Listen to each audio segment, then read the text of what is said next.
ফেসবুকে প্রোফাইল যারা লাল করছেন আমি তাদের উদ্দেশ্যে বলতে চাই আমি ততটুকু পর্যন্ত লাল যতটুকু পর্যন্ত আপনারা যৌক্তিক দাবি কোটা সংস্কার ছিল যৌক্তিক দাবি বিচারের দাবি ছিল ততটুকু পর্যন্ত আমিও আপনাদের সাথে লাল ছিলাম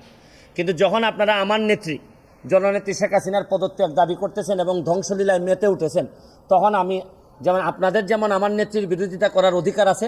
আমারও আমার নেত্রীর পক্ষে দাঁড়ানোর অধিকার আছে আমি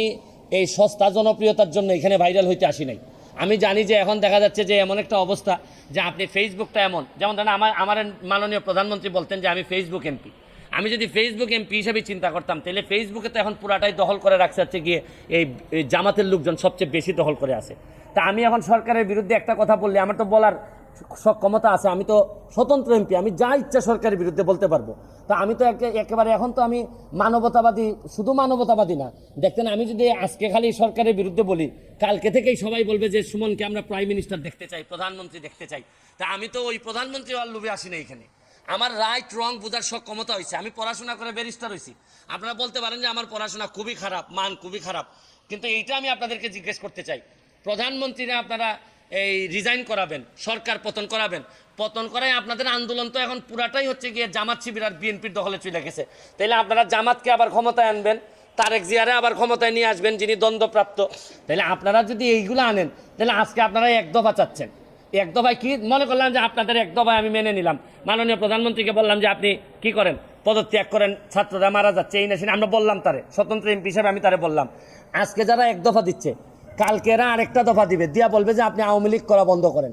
এই দেশে কেউ আওয়ামী লীগ করতে পারবে না 2 দিন পরে বলবে যে এই দেশে মুক্তিযুদ্ধের চেতনা থাকবে না এরা একটার পর একটা দফা তো আপনি যদি সব সারেন্ডার করে মেনে নেন তাহলে আমরা যাব কোথায় আমি তো কোনো সংঘাত চাই না আমি তো কোনো ধরনের সংঘাত একটা প্রাণহানিরও আমি কোনোভাবেই পক্ষে না যতগুলা ছাত্র মারা গেছে তাদের প্রতিটা ছাত্রের আত্মার মাগফিরাত কামনা করা এবং বিচারের ব্যবস্থা করার জন্য আমি সবচেয়ে শুনেন এখন হয়েছে কি দুর্নীতির বিরুদ্ধে যুদ্ধ তো নাই এখন তো নতুন আরেক যুদ্ধ তৈরি হয়েছে দুর্নীতির বিরুদ্ধে যুদ্ধ শেষ দুর্নীতিবাজরা তো যে যার মতো করে সেফ আছে অনেক দুর্নীতিবাজ হয়তো দেশ ছেড়ে দিবে এদের তো কোনো ঝামেলা নাই মরবে হচ্ছে গিয়ে যে যারা এই না দুর্নীতি করছে না এরা এই যে সহজ সরল জীবনযাপন চাইছে তারাই এখন বিপদগ্রস্ত বেশি আমি এই প্রশ্নটাই আমার কাছে মনে হয় আমার জীবনের সাথে মানানসই না আমি কোনোভাবেই এই দেশ ছাড়বো না এই দেশ আমার দেশ ছাড়বো তো আমি কখন যদি আমার এমন কোনো অসুখ হয় যেটা দেশে কোনো আর এই রোগ দেশে কোনো চিকিৎসা নাই তাতেও আমি মনে করি মৃত্যু তো হবেই দেশটাতে হওয়ার মতো শান্তি আর কোনো কিছুতে আমি পাই না যারা যাচ্ছে বা যাওয়ার প্ল্যান করতেছে তাদের তো অনেক কারণ থাকতে পারে তবে আমি মনে করি মনে রাখবেন প্রকৃত আদর্শের একটা মানুষ কোনোদিন তার আদর্শের মানুষকে এই বিপদে রেখে ক্রাইসিস মোমেন্টে রেখে যাইতে পারে না যারা যায় এরা কোনোদিনই কারো লোক ছিল না এরা একমাত্র এদের ছাড়া কোনো চিন্তা এরা কোনোদিন করে নাই আমি আপনাদেরকে বলবো যে শুনেন উত্থান পতন জমিনে কে সম্মানিত হবে তার ফয়সালা হয় আসমানে উত্থান থাকবে পতন থাকবে তারপরে যে আদর্শের আছি এই আদর্শের দুঃসময়ে যদি থাকতে না পারি না হয় আমার এমপিত্ব যাবে আমাকে না হয় কেউ আর ফলো করবে না আমাকে জাতীয় বেঈমান বলেন তারপরও আমি বিশ্বাস করি আমি জননেত্রী শেখ হাসিনাকে শেষ পর্যন্ত আমি চেষ্টা করব তার সাথে থাকার এবং আমি কোনোভাবেই জামাত বিএনপিরে এই ক্ষমতায় এই দুর্নীতিগ্রস্ত এইরকম একটা ক্ষমতায় আসার জন্য বাধা দেওয়ার জন্য যা যা করা লাগে আমি করব সাধারণ ছাত্ররা যদি আমাদেরকে বিদায় করে দেয় দিক কিন্তু সাধারণ ছাত্ররা এই ধরনের নেতৃত্ব তৈরি করে এই ক্ষমতায় আসুক আমি তো ওয়েলকাম জানাই আমি তো এদেরই প্রতিনিধি আমি মনে করি কিন্তু এরা তো জানে না এরা আবেগ প্রবণ কইরা কোথায় দেশটারে নিয়ে যাচ্ছে কালকে যদি শেখ হাসিনা যদি না থাকে পরশুদিন কি আপনি তারেক জিয়ার আইন দিবেন আপনি কি কারে দিবেন এই যে 14 জন আর 100 জন সমন্বয়ক আছে তারা এসে ক্ষমতা নিক তারা তো ক্ষমতা নিতে পারবে না তারা কার কাছে নিয়ে ক্ষমতা দিবে এইটাই তো আমি বুঝতে পারি না তারা ক্ষমতাটা নিয়ে কার কাছে দিবে ক্ষমতা বলুক যে আমি অমুকরে দিব 14 জন বা 150 জন সমন্বয়ক যারা আছে যারা দাবি করতেছে যে তারা এই দেশটারে রাষ্ট্রের সংস্কার করতে চায় তাহলে তারা এসে বলুক তারা মন্ত্রী হইতে চায় বা তারা ক্ষমতা নিতে চায় কিন্তু আমরা তো বুঝতেছি তারা আইসাই যেটা করবে এটা হচ্ছে কি লাথি মেরে এদেরকে যারা আজকে যদি এই সরকারের পতন হয় কালকে এই সমন্বয় একটা লাথি মেরে বের করে দিবে দিয়া জামাত এবং বিএনপির যারা এই ষড়যন্ত্রটা করে এই জায়গা পর্যন্ত আসছে এরাই এই দেশের দায়িত্ব নিবে নিয়ে এই দেশটারে আগে 50 বছর আমরা এই ব্যাপারে কিছু করতে পারবো না কাজে তারাও কিছু করলো না তো আমরা যাবোটা কোথায় পুলিশও কিছু করবে না ওরাও জবর দখল করার জন্য ছুটে আসবে আমাদের আইন কানুন কিছুই মানবে না আর আমাদের একটা প্যানিক সৃষ্টি করলো আমাদের পুরো অফিসের মধ্যে। যত লোকজন আছে, বিশেষ করে মহিলা সহকর্মী যারা আছে, তারা খুবই ভীত সন্ত্রস্ত হয়ে গেল যে কি কারবার, কি হলো এটা। কাজে সমস্যার পরিমাণ বাড়ছে, কমছে না। সমস্যা পরিমাণ বাড়ছে, কমছে না। আমি একটু পিছনে আদালতে আপনার বিরুদ্ধে রায় ঘোষণার পরে আপনি একটা প্রতিক্রিয়া দিয়েছিলেন। সেই প্রতিক্রিয়া আপনি বলেছিলেন যে বাংলাদেশের একটি কথায় আপনি এরকম বলেছেন যে বাংলাদেশের প্রতিটি নাগরিককে অন্যায়ের বিরুদ্ধে এবং গণতন্ত্র এবং মানবাধিকারের পক্ষে এক কণ্ঠে কথা বলার আহ্বান জানায়। অনেকে এইটাকে দেখছেন হচ্ছে এরকম করে যে আপনি গণতন্ত্রের পক্ষে লড়াইয়ে সামিল হতে বলছেন। প্রশ্ন কেউ কেউ করছেন, প্রশ্ন উঠছে, আপনি কি এইসব মামলা মোকদ্দমা থেকে মুক্তি পেতে এই সরকারেরই পরিবর্তন চাইছেন? খালেদ, তুমি কি গণতন্ত্রের বিরুদ্ধে নাকি? কি হঠাৎ এটা নিয়ে এত চিন্তিত? আমি গণতন্ত্রের কথা বললাম আমার জন্য, তুমি তো বলছো আমিও তো, তুমি বলছো যে আমিও তো আছি, কাজে আপনাকে পৃথকভাবে বলতে হচ্ছে কেন? আমরা সেটাই বলতেছি, কাজে আমরা কেউ গণতন্ত্রের বিপক্ষে না, সবাইকে স্মরণ করিয়ে দেওয়া যে আমরা সবাই গণতন্ত্রের পক্ষে, মানবাধিকারের পক্ষে, আমরা ন্যায় নীতির পক্ষে, রুল অফ লর পক্ষে। এইগুলো না থাকলে জাতি হিসেবে আমরা টিকে থাকবো না। তো কাজে যখনই মনে হচ্ছে যেগুলো এখন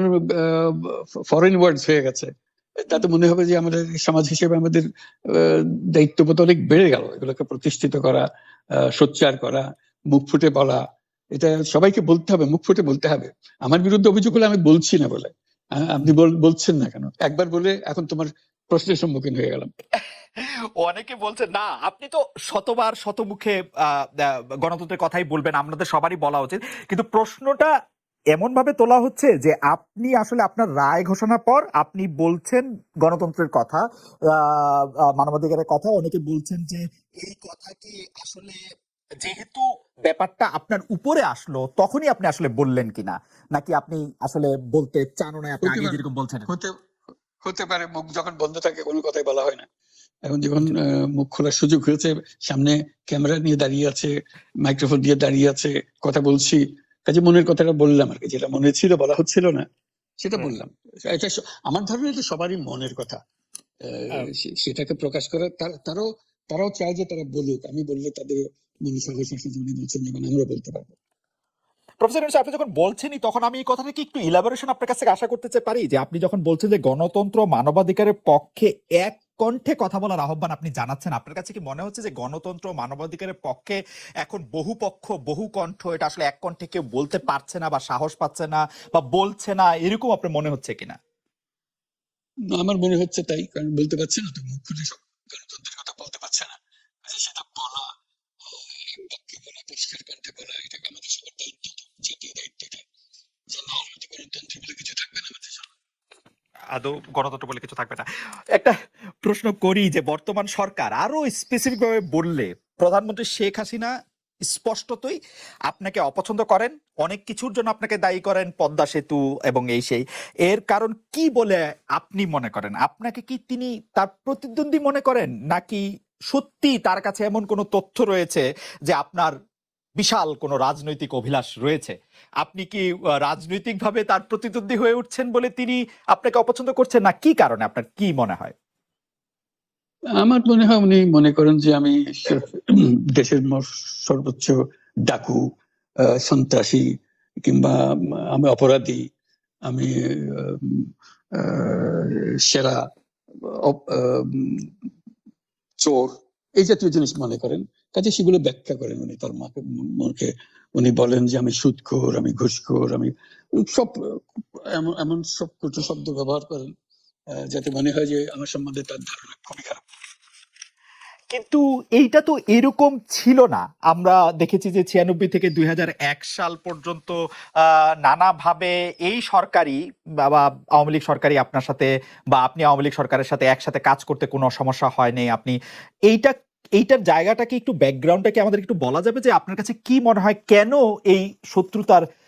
বা কেন এই অপছন্দের বিষয়টা একটু সৃষ্টি হলো বা তৈরি হলো?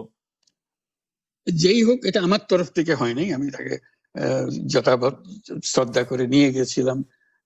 আমাদের মাইক্রো ক্রেডিট সামিটে ওয়াশিংটন ডিসিতে। আমাদের প্রধান অতিথি করে নিয়ে গেছি, সবাই সম্মান করেছে। কারণ এই মাইক্রো ক্রেডিটটা তখন পৃথিবীর সামনে আসছে, বড় আকারে আসছে, এবং এটা বাংলাদেশের অবদান হিসেবে সবাই স্বীকৃতি দিচ্ছে। ওয়াশিংটনে দুনিয়ার সেরা যারা সবাই উপস্থিত ছিলেন, তার মধ্যে আমরা ওনাকে নিয়ে গেছিলাম এই জন্য যে বাংলাদেশের পক্ষ থেকে এই গৌরবটা যেন তিনি আমাদের পক্ষ হয়ে গ্রহণ করেন। উনিও রাজি হয়েছেন, উনিও গেছেন, করেছেন। কাজে এটা স্বাভাবিকভাবে এই সম্পর্ক থেকে যাওয়ার কথা ছিল, কিন্তু কি কারণে এটা ঘাটতি হতে আরম্ভ করলে বুঝতে পারলাম না। কিছুদিন পর থেকেই ওনার আচরণ এবং তার শব্দ পরিবর্তন হতে আরম্ভ করলো। এমন পরিবর্তন হলো এখন আমাকে চোট বদমাইশ ছাড়া আর কোনো বিষয় উনি মনে করেন বলে মনে হয় না আমার কাছে।